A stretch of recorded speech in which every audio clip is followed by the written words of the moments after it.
Hi, so this video is how to replace the switch unit on the driver's door for a Honda Insight 2009. Basically the issue is that when the ignition's on and the door switch for the driver's door is pressed, nothing happens. The switch for the passenger door works still, and the window goes up and down, and the back window switches, they actually only work one way. So when you're lifting the switch up, the window goes down. When you push the switch down, nothing happens. So you then have to go into the back of the car and press the switch to do the window back up again in the back of the car, which is a real pain, especially if you've got people on the back that leave the windows open.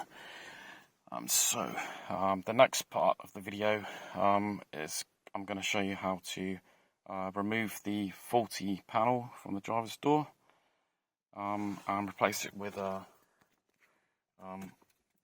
replacement unit, same kind. It's relatively straightforward. So initially, what you need to do is get yourself some screwdrivers, and what you want to do is prise off the silver part of the door trim. Just remove the keys so I can noise. So what we want to do is get this silver part off.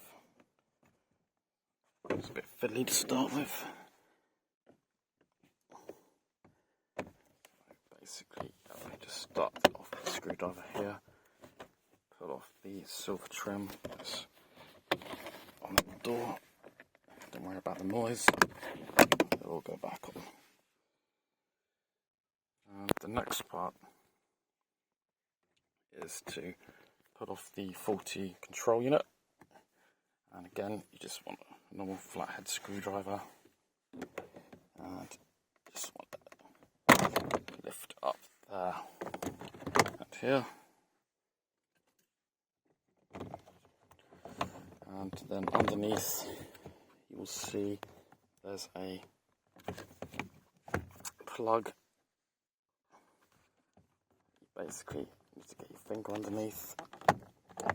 It's difficult, I'm just doing this with one hand, and there you go. So I've dislodged the plug that fits into the back of the control unit for the switches, for the window switches. The reverse